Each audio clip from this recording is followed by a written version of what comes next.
अभी न्यूज़ों पर तरह तरह की बातें चल रही हैं। कोई एक छांगुर या छिंगुर बाबा है छांगुर बाबा, उन्होंने अनेक महिलाओं को धर्म की आड़ में शोषित किया, गंदा कृत्य किया, और लगभग जो न्यूज में हमें बताया, सही गलत हमें पता नहीं है, लगभग 3000 हिंदुओं को टोपी वाला बनाया। समझ गए ना? भारत में अभी बाबावाद बहुत चल रहा है। भारत में बाबावाद बहुत चल रहा है। हमें बाबाओं से दिक्कत नहीं है, हमको आपसे दिक्कत है। किसी गलत के चक्कर में ना पड़ जाना।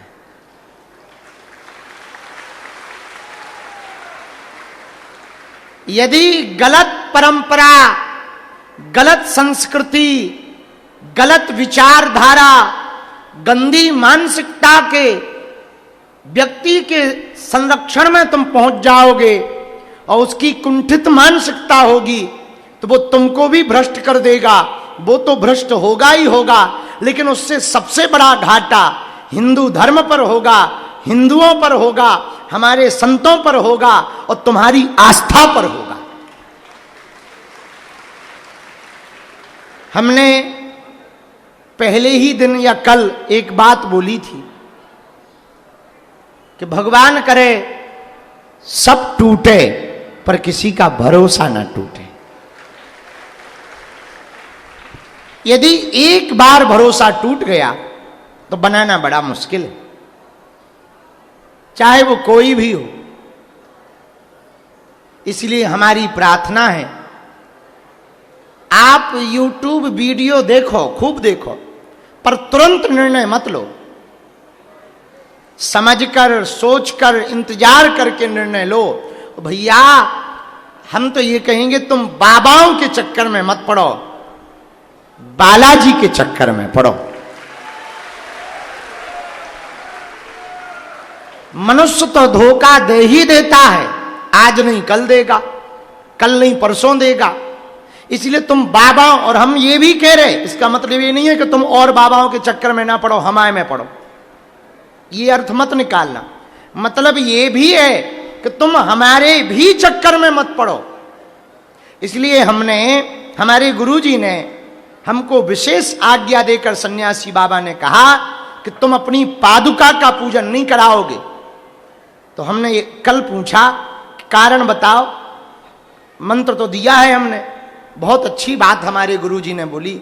बोले बेटा तुम अपनी पादुका का पूजन कराओगे तो तुम्हें गुरु होने का अभिमान आ सकता है, बुद्धि विचलित हो सकती है, लोगों का भरोसा तुम पे हो जाएगा। और तुम हनुमान जी की पादुका का पूजन कराओगे तो लोगों का भरोसा हनुमान जी से जुड़ेगा।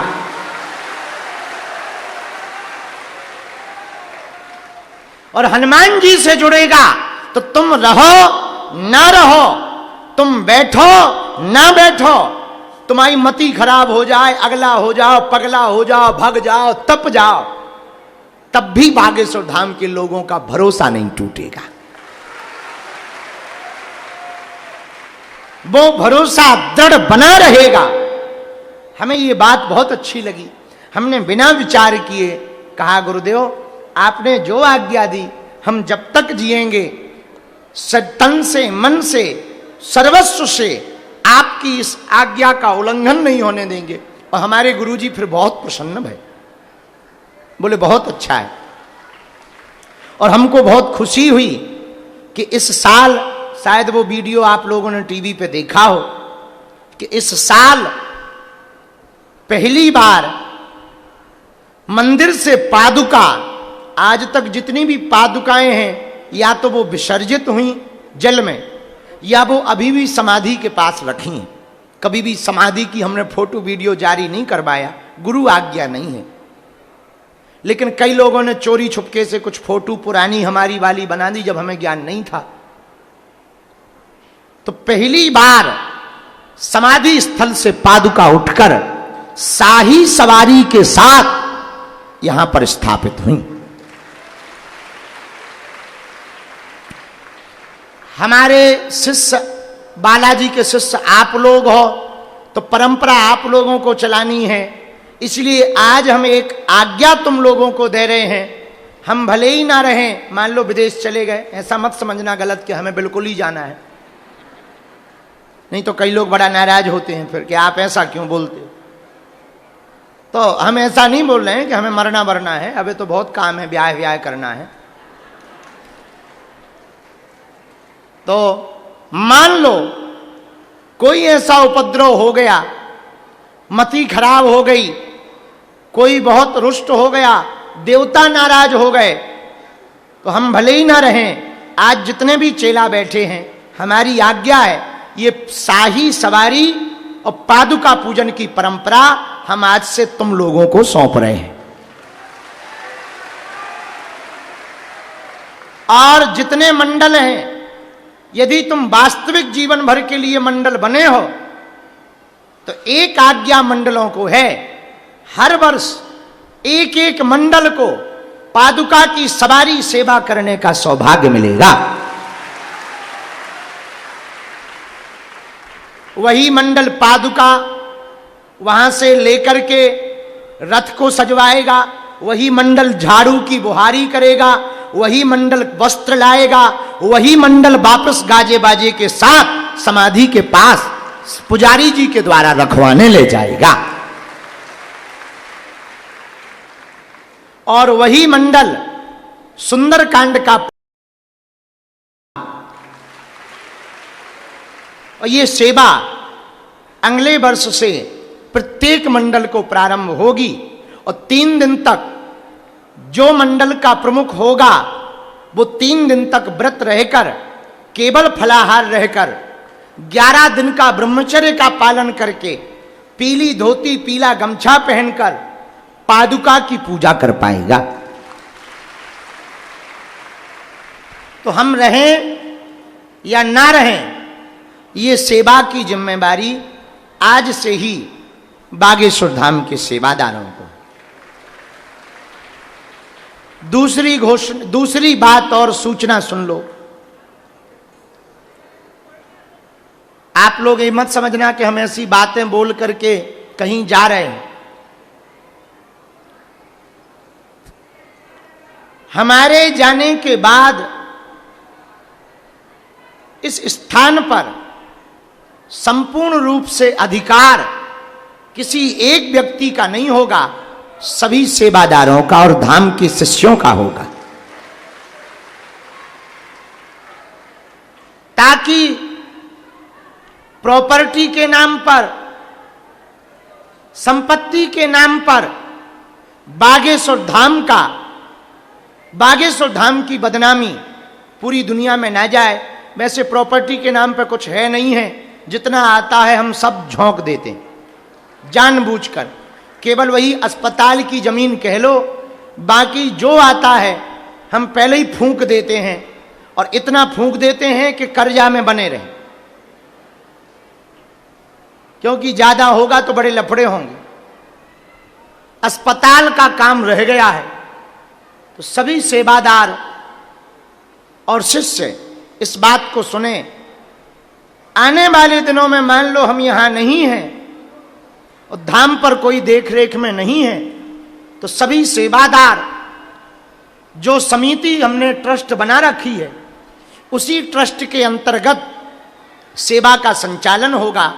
और जब तक धाम रहेगा तब तक यहां अन्नपूर्णा बंद नहीं होनी चाहिए, ताकि कोई यहां से भूखा ना जाए।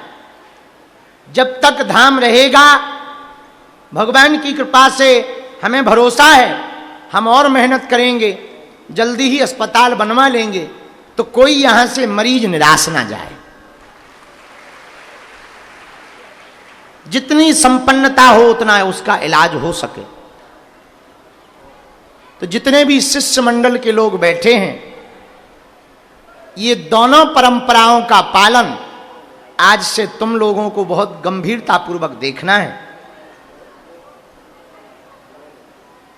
और बहुत गंभीरता पूर्वक पादुका की सेवा अनवरत चलने देना है, ताकि गुरु पूर्णिमा पर हनुमान जी के जितने शिष्य हैं, जिन्होंने गुरु मंत्र ले रखा, जिनकी बागेश्वर धाम पर आस्था है, वो निरंतर सन्यासी बाबा की कृपा का अनुभव कर पाए।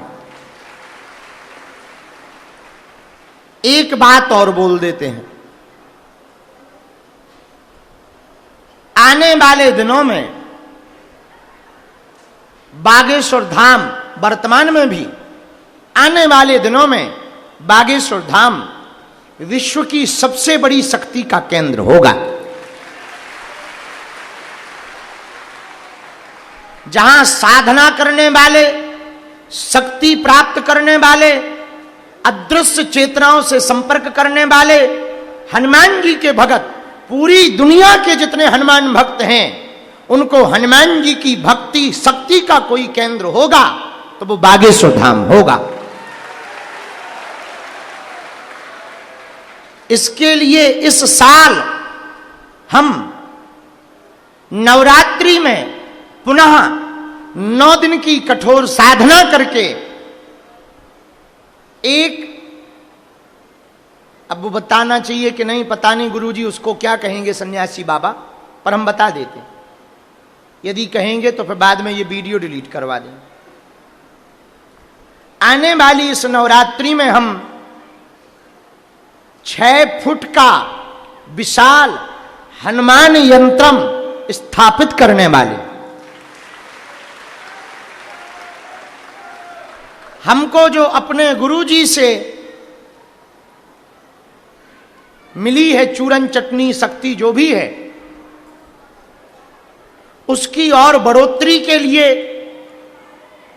उस यंत्रम को जो स्पर्श करेगा हनुमान भक्त, वो दुनिया में कहीं का भी होगा, चाहे वो साधना के मार्ग में हो, शक्ति के मार्ग में हो, या किसी को नकारात्मक शक्ति हो, भले ही हम ना मिल पाए, उतारा ना हो पाए, पर्चा ना बन पाए, अर्जी ना लग पाए, मार्गदर्शन ना मिल पाए, जो भी भगत पेशी करेगा, उस यंत्रम की साधना करेगा, उस यंत्रम को स्पर्श करेगा, बालाजी के दर्शन करेगा, बीज मंत्र का जाप करेगा, हम कितने भी सालों तक ना रहे, हमारे बाद भले ही किसी को सिद्धि प्राप्त ना होवे, ऐसा होगा नहीं, कोई ना कोई भगवान भेजेंगे यहां, नहीं भी होगा तो सदियों तक बागेश्वर धाम से आप लोगों के काम नहीं रुकेंगे।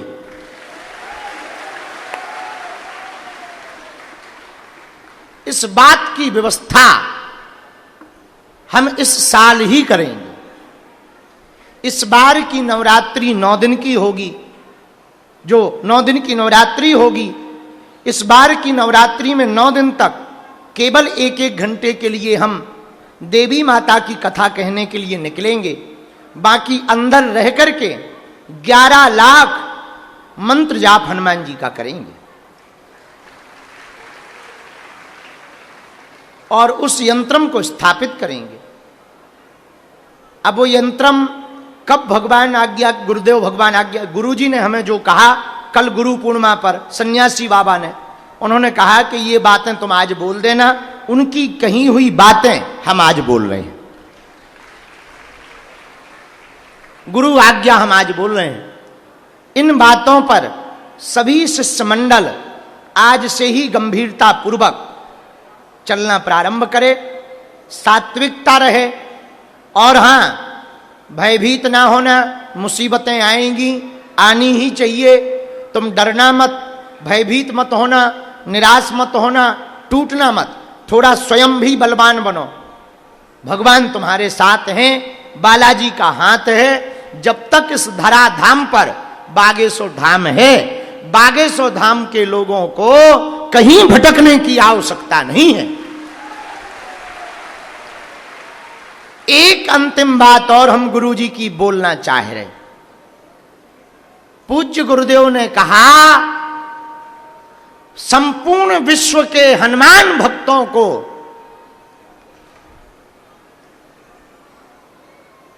अब तंत्र मंत्र भूत भुतैया के चक्करों में पड़ने की आवश्यकता नहीं है। बागेश्वर धाम से ही हनुमान भक्तों को बालाजी की कृपा प्राप्त होगी।